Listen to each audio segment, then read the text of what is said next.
See? Well, good morning. We are right here again in the Sharing Cities Stand Lab. We are going to start with this first panel about security and privacy technologies for smart cities. Our colleague Helena Rifà from IN3 is going to perform her presentation, and it's a pleasure for us to start with her. Thank you. So I will present a project, the results of a project that we did in these last 4 years. It's a project that it's called Security and Privacy Technologies for Smart Cities, and it's a project, a national project that we did with jointly the IN3, University Oberta of Catalunya, and URB, Universitat Rovira i Virgili of Tarragona. So the project, the topic of the project is talking about the smart cities. In the smart cities, we have a lot of networks, a lot of things connected, from sensors in the streets, homes, general buildings. Everybody is taking our data from the social networks, from our researchers in the internet, etc. We have a lot of data in the smart city, and it's a pleasure to have all this data because it provides us with a smartness. But it's true that this smartness is likely to result in a ubiquitous control. Everybody is having a lot of data of ourselves, our movements, our likes, our habits, everything. So they have a lot of control over us. How we can provide some security and privacy technologies to improve our life in here. And this is how a person can feel when he's in this smart city. Everybody is watching him. We feel very controlled. So the objective, the purpose of this project is to find efficient, secure, and privacy-preserving solutions for the citizens in this smart city. And the project has focused in 3 areas. In a smart city, in a smart mobility, in e-commerce, and in citizen participation. In the first area, in green mobility,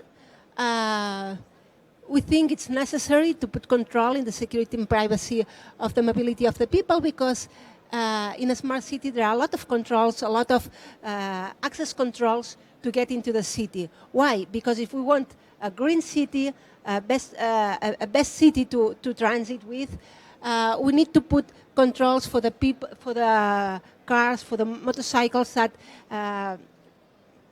get a lot of contamination. So we have low emission zones, and these low emission zones can have some restricting access. So we need to control which cars can enter and can access to inside. We have tolls.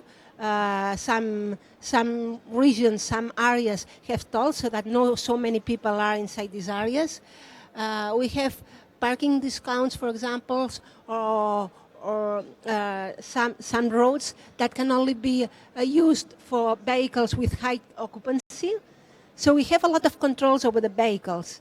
This big control over the vehicles, it's pushing us to less privacy because they are controlling our license plates, so they know exactly where we are in each moment. Our transport is telling a lot of ourselves, not only in the place we live, the place we work, the habits we have, etc.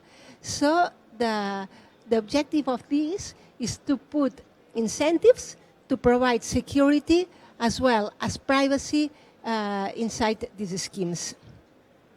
Another topic of the project is in e-commerce. In e-commerce, we give a lot of data also. We already give a lot of data until now with the credit cards. We go to a shop and we present our credit cards so the bank can follow us, can see exactly in which shops we are buying. But now with a smart city, they also have more control of that. Why is this?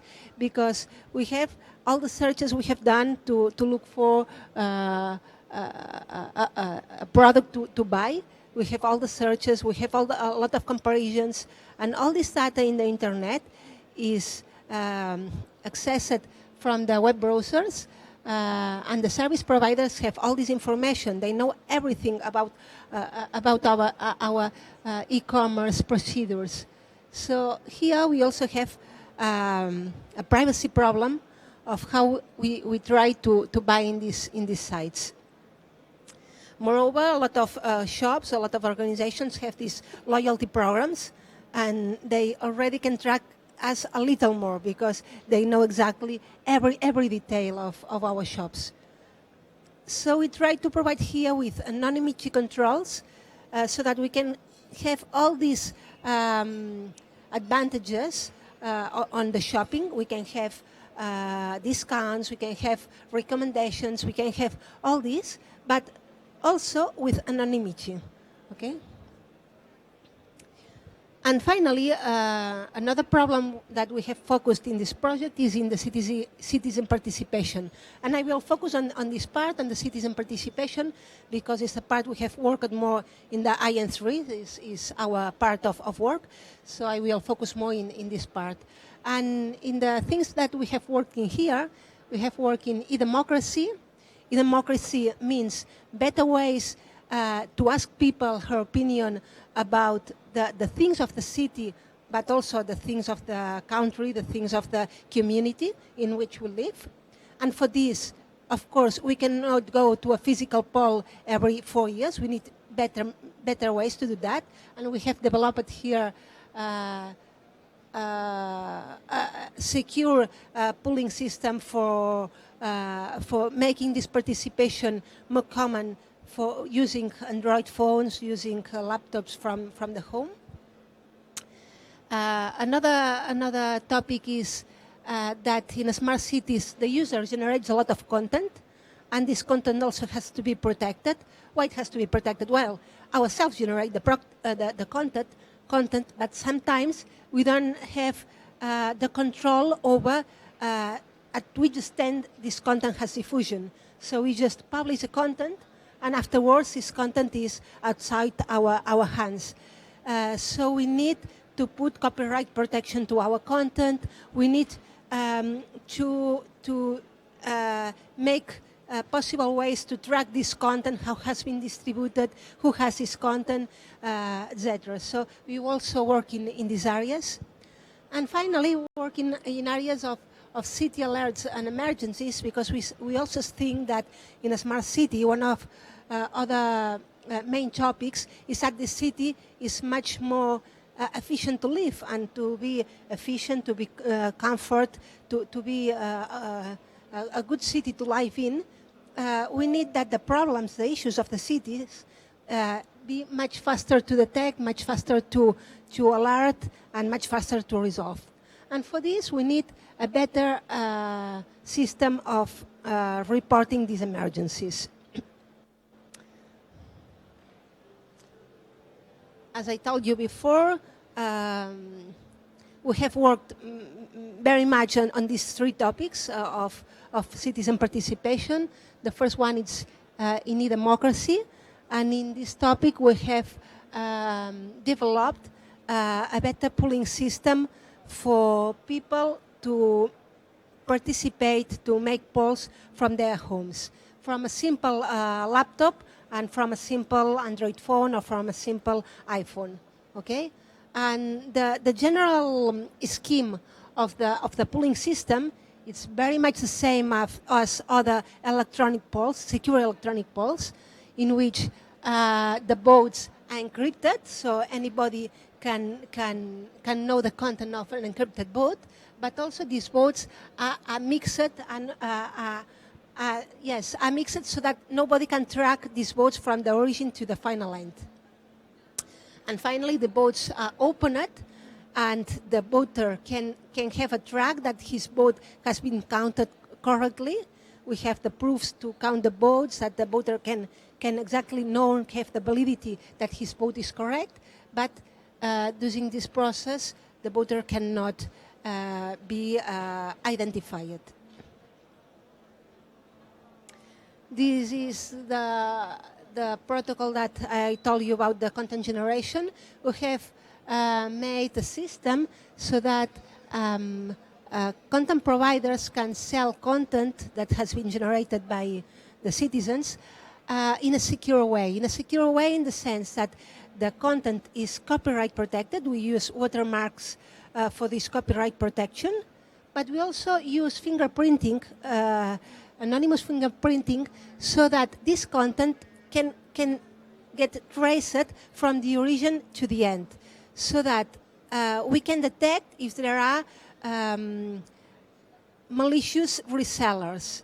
If we have some content that has copyright protection and that has a cost, this cost has to go to the original seller or to the redistributors. So we have here a protocol so that contents, streams, video streams in particular in this framework, video streams that are very costly, that needs a lot of bandwidth to be transported through the internet, can be transported in an efficient way, can be live transported in a streaming, but also these contents has a mark, a fingerprint mark, so that only the original sellers can sell this content, not redistributors, middle redistributors.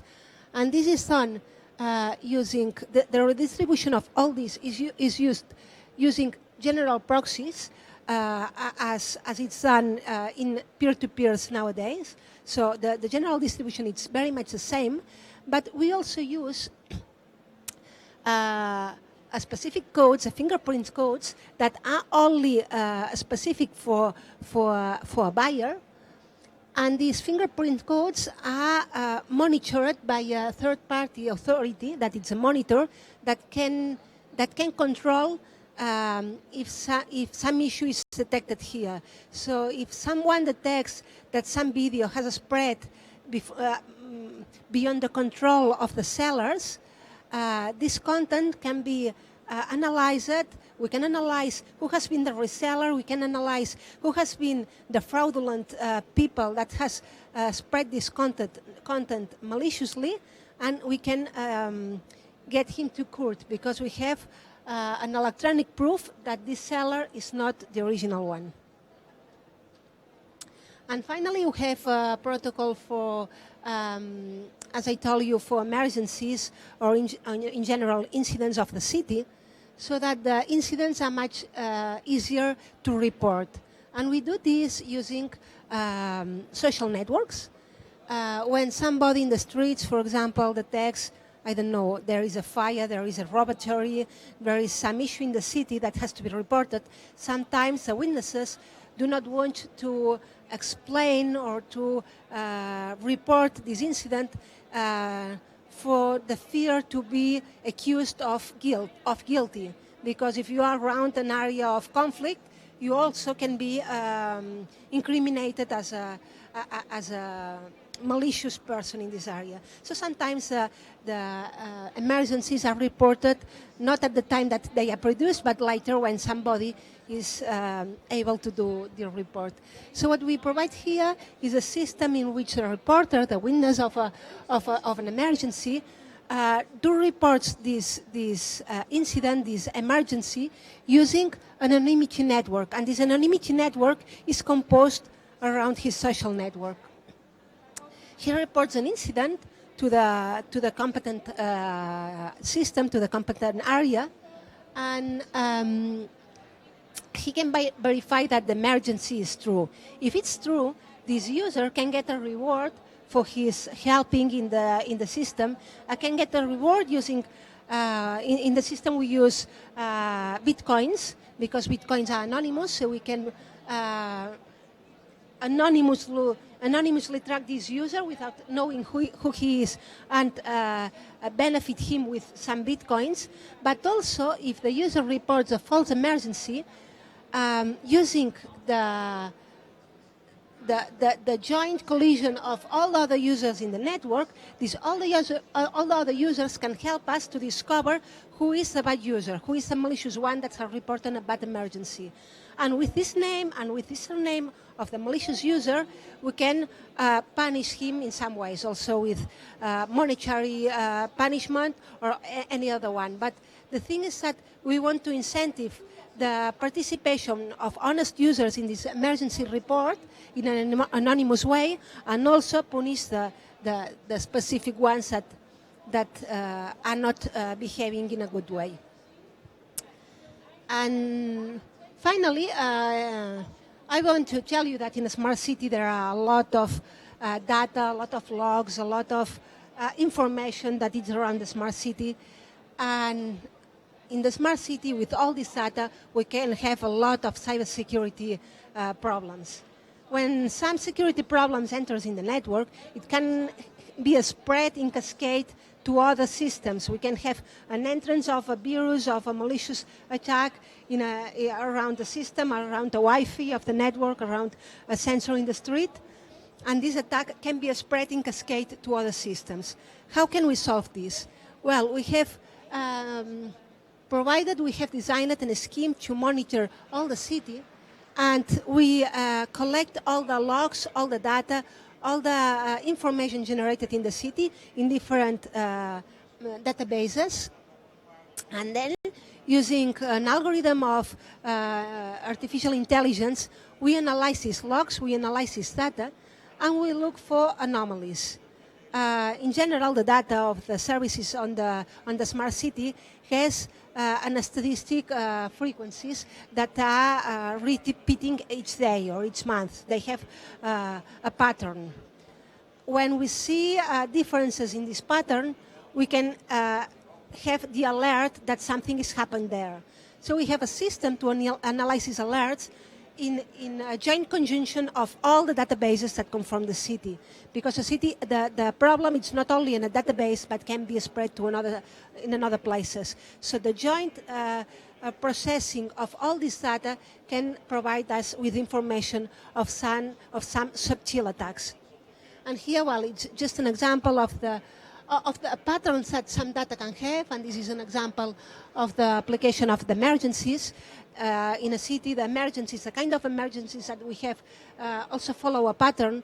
If the statistics that we get in the logs, in the data, doesn't follow these patterns, we have to analyze what happens there. And these are the first ways to respond to this kind of things. And we have designed a system to analyze this data, and with artificial intelligence algorithms, we analyze if it can be a problem there, and also we cross-analyze the data of the databases. And with all this data, we can find more efficiently and more fast the problems that we have in the smart city. And well, this is the end of the presentation.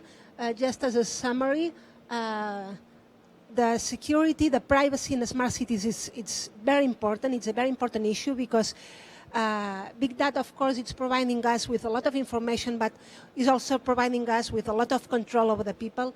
So we have to be aware of these things, and we have to provide security and privacy by design, because if not, the problems that we encounter in this kind of cities will be enormous. And thank you for your time, and if you have questions.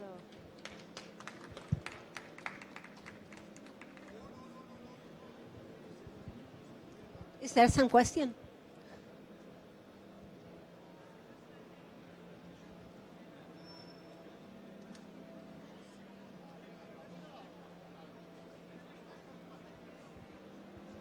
Okay, so thank you. We can talk now with all of you. Thanks.